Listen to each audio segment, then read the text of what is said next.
Hey, it's Ricardo and welcome back to Elite Dangerous Beyond. Well, there's been an announcement in regards to the April update, April 2019, where lots of quality of life improvements have been put in place by Frontier in regards to getting people more engaged with the game at an early level. Now, the community has been split by this. People are saying that it's making it too easy, it's taking away the intenseness of the game and the difficulty of the game. Personally, I think anything that gets people involved with the game is a good idea. A lot of people can just log on like Star Citizen, log on, think, oh, this is too complicated, I can't be had with this, I'm going to go back and play Candy Crush Saga. Or the game can be made more engaging and more accessible to players. And if you don't want to have these quality of life improvements, like additional modules, such as the auto docking and things like that, then turn them off. That's what you can do. So Will Flanagan held a live stream recently, and on that live stream they showcase an awful lot of these new additions, one of which is going to be the new community missions. Now, these take the form of the new interstellar initiatives, interstellar community missions, and they're going to play out over the course of about a month and change the background simulation, change things within the galaxy. They're going to really sort of try and engage players, whether it's going to be releasing new modules and that sort of thing. They've got apparently loads of tools that can create these in-game events, which sounds to be good. The first one's going to feature on the Guardians, and where we've seen Ram Tar, the engineer, making modules and putting hybrid Guardian tech into the game in return of Guardian data. Another initiative is coming in place. Another company wants to do that sort of thing, and in a result they want to put a ferry megaship in place which will ferry players back and forth Guardian sites, and that's all we kind of know at the moment. So it might be worthwhile, in my opinion, before April the 29th, when this first interstellar initiative or community mission goes live, getting yourself over to a Guardian site and stocking up on relics, stocking up on data, stocking up on the ancient relics, just in case you want to try and get a little bit ahead, which I thought was great. The next part of the live stream tended to concentrate on some of the improvements in regards to what we can see on the screen here, which is the new Elite Dangerous Horizons in-game menu, where you have start, social, options. A bit more streamlined, okay? And I think all these new additions that are being put in place in regards to the menu to get people engaged straight away, to make it a little bit less daunting, it flows a little bit better. And when I say it's all about flow and it's all about the user interface, right? Engage people, don't make it too complicated, and then you're going to get players in there for life. Yes, the game is vast. Yes, the game is intricate in its details. It's a long way away from where it first got developed after the Kickstarter, where it was 5 miles wide and 1 inch deep. It's now 5 miles wide and probably about 1 mile deep. Everyone still wants more. But whereas I thought, this was going to be a minor update in regards to Elite Dangerous, it's turning out to have quite a few different aspects to it. Not least of which you've got auto docking, the new docking computer, you've got the interstellar initiatives, you've got new menu screens, you've got new player training, to name but a few. More module slots, all this sort of thing, it is going to add to the experience. Is it going to be enough to let's face it, tide the seasoned players over? Who knows? But there's going to be another update coming as well, usually within 3 to 4 months' time. So we're in April now, end of April. So May, June, July, possibly August. Possibly we could be seeing something July, August, September bracket area time when the next update comes in, and then before you know it, it's going to be Christmas, and then it's going to be 2020, and we're all going to be here talking about, well, what can we expect in the latest massive, huge update. All that aside though, I think, what they've done here with that menu is pretty good. It's more streamlined, not as daunting, and you've got start, your social, your options, and of course exit to get yourself out of the game. So taking a look at the options panel now, we can see it's more refined. It's got that very sort of a new elite codex sort of look for it from the new interface that came out last November. Controls Not an awful lot of work has been done there, bit of graphics. It's still the same old general user interface, just put in a different way. They've dressed it up slightly differently.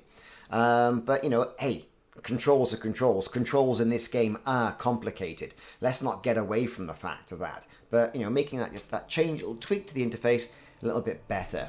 Starting a new player, starting a new commander. Here we go. We've got the new commander section as well. You can then define your actual character body, and that begs the question as well, what are we going to see this for? Because, you know, the character customization is very good, absolutely brilliant. Whether you want to be male, female, have grey hair or light hair, what are we going to do with it? Again, select your package. If you have a package in Elite Dangerous, then this is where you can select it, and it's all linked to your character. So if you've bought commander packs or what have you, then by all means, you can have a swanky looking Sidewinder. Or even an Eagle.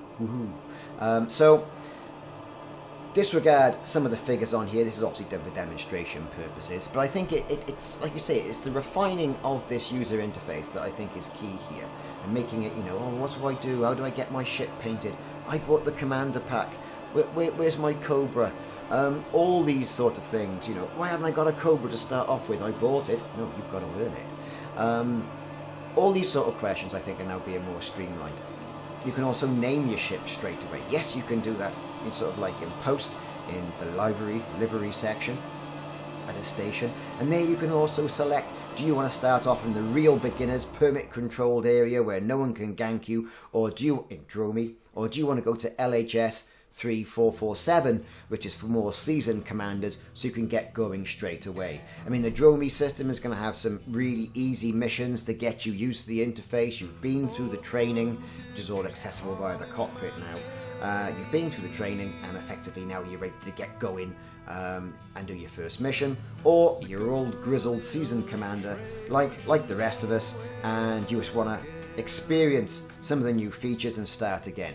Well, there you go. And then you say when you're ready, confirmed all your commander details, and you're away. And that's effectively it.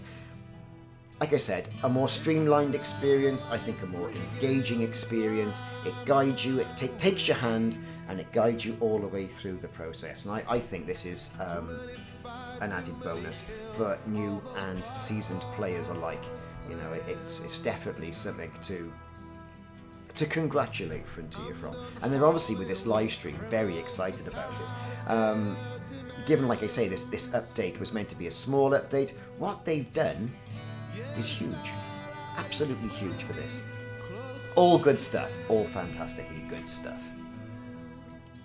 So as soon as they hit confirm on this, we're then going to be presented with a different type of screen. The next screen that you're going to see when you create a new commander. Do you want to go on the training simulations, or do you want to start? Now, the simulations are now based into the cockpit. They're not a separate part of the game.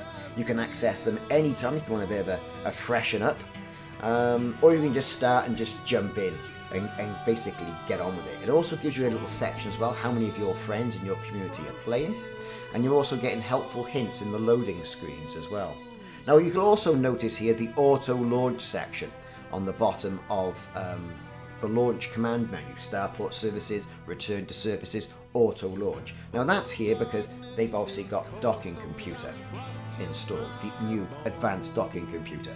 Not exactly sure if you'd see that or what you're going to see if you didn't have that advanced docking computer. Perhaps it would just be generally as you see it. As you can see, you can access the training simulations from the left-hand menu, and then select which ones you want to go through. Basic flight, mining, combat, all that sort of stuff, or advanced ship launching fighters. All good stuff, you know. And I think perhaps the training missions were a little bit daunting. And I have a friend who has just started with Elite Dangerous, and after many years of hearing me talk about it down the pub and rave about it, he's just upgraded his PC, and now what you're finding is he's going through the missions. Oh, it's a fantastic game, it's brilliant. Oh, it's so complicated, I gotta sit down with this for 4 hours. Well, you know, he's going to wait a couple of days until the 23rd. This is going to come out, and he's going to go through this new process. And I am quite envious of him. Envious of him, to be perfectly honest with you. Anyway, so as you can see, some of the training missions that they're showcasing now. You know, you've seen them before. Oh, I'm going to fly over here, I'm going to shoot this guy, I'm going to fly over there, I'm going to shoot that guy, that sort of thing. And that's pretty good, you know, that's pretty great. You know, we've seen all these things before. So, cancelling that simulation then returns you back to the cockpit. That could be a little bit more streamlined, I think, perhaps. The auto launch feature. Now, the community is divided on this.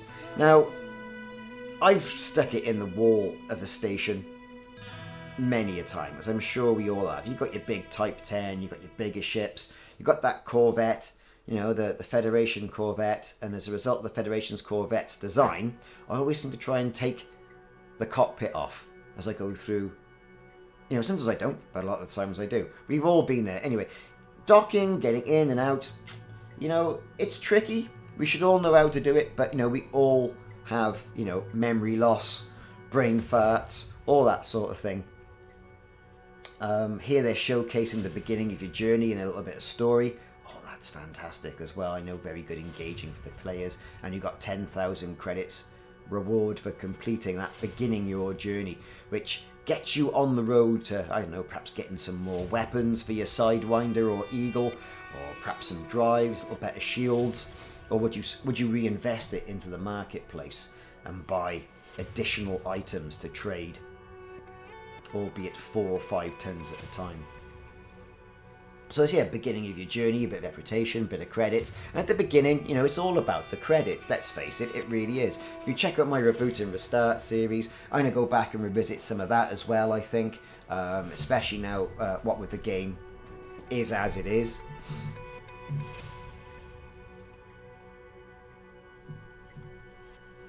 Now here's something I thought was really good. I mean, it was lauded in the original announcement a couple of days, about a week or so ago. A lot of work has been done around the commodities market, and I've always thought this was a bit of an afterthought, even though it's a major part of the game. More symbols, a slightly different layout. You can see supply, you can see demand, you can see how, once you click on buy, you can see how much you can sell it for in systems that are close by. Fantastic, right? We had this in the old ZX Spectrum version of the game, the BBC version. If you bought the trade data, you could see how much it was going to be in the local areas, especially in the Atari ST version. I thought that was great, and it's often been, you know, sort of, I've often wondered, like, well, why haven't they streamlined this? Well, now they have, and I think it does show you quite concisely how much profit you're going to make if you fly to a certain area, what the demand is. I think this edition here, I think, is perhaps the most key and under-shouted about bit of the entire game. I think it really is. You can set your filters. An awful lot of this information as well is not only just available here, but it's available on the Galaxy map as well. So when you're planning your route and you want to make a little bit of scratch on the side, then, you know, you can do, and you can do it without taking away all that guesswork. What it does do, however, is it does sort of like negate the use of some of the third-party player apps that have been put in game.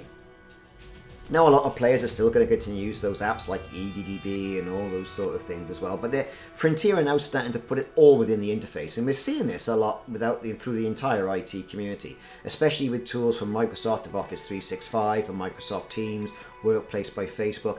People want to keep people in the game and make their time in the game more enriched. Whereas in your working life, Microsoft is looking at trying to keep everybody within Office 365 and not going through different intranet pages or third-party apps and linking it all in via central hubs. This is effectively what Frontier are doing here. They're following the trends of an industry, really, and stopping people, or stopping's the wrong word, or, you know, getting it so people don't have to go out to the intranet or internet and look at third-party sites, keeping it all within the game, so that the information that you're getting here is directly, you know, what you should be seeing. So, great changes here to the commodities market, the buying and the selling, the seeing the prices from neighbouring systems. I think this is great, absolutely fantastic, and, you know, well done, Frontier. Let's give them a good hearty well done, and I think they really do deserve that. Comparing the markets, you can see here in local markets, you can also see, you know, which stations you know, suggested markets where you can sell things. So they really have thought about it, and I think this is a really good addition. Next up, well, we've talked about auto dock, we've talked about the changes to the commodities market. Well, what about the addition to Super Cruise Assist and things like that? Well, this is where you can see they're going to do an auto launch now to get you out at the station. From Super Cruise, you can generally head in the direction of where you're going. The computer's going to take over and eventually get you there. Now, it's not going to help you in places where it's a little bit dangerous. It's going to sort of like, you're still going to be able to be ganked. You're still going to be able to be pulled out of Super Cruise. It's not going to assist you there, but it will drop you directly into orbit. Changes have also been made, by the looks of it, to the graphics. Seems a little bit sharper. This could be just the system they're showcasing it on. But anyway, that Super Cruise Assist, I think, is going to be quite a good feature as well. Originally, I was a little bit skeptical about this. Anyway, on the left-hand menu of the navigation, you can see there's been some new icons put in as well, of, you know, what you can find or what you can expect in certain areas. Now, these icons are there to help warn the player or to inform the player of what's actually going on in that particular area. I think this is great. You know, is it a bit too rough for the new seasoned commander? You're going to get a red triangle. Is there conflict in that area? Yes or no? It does look a little bit busy, mind. Gotta say it. But, you know, not a bad thing. And some of these also translate as well to the galaxy map as well. So you've got some features and some functionality there through these icons. You can see as they're scrolling down all those icons on the left hand sort of like panel that's been put in place. They've selected a location there. So obviously that's where they're going to use their Super Cruise Assist to get them into orbit. Pretty cool. Pretty cool. Like I say, I'm not sure whether, you know, people are going to get to grips with these icons. I suppose they're going to have to, really. If you're going to be a seasoned player, you're going to have to get to grips with it. Here they are in the galaxy map as well. As you can see, there's been some work done there as well. In regards, you can see some commodity market information. They're planning their route. And one of the big things as well with Super Cruise Assist is a lot of people were finding themselves not thinking, not paying attention, super cruising, turning around, getting a cup of tea, jumping into a system, and then getting too close to the sun, and then destroying their ship. Happened to me a couple of times, has to be said. And there's a function now that you can do within Super Cruise Assist, within the autopilot feature, where you will automatically set the throttle to 0 when you jump into a system. So no longer will you find yourself parked in the hot stuff of your destination star system. So that's really good as well. Now, in recent updates, we were introduced to the Codex, which enabled you to log all your discoveries.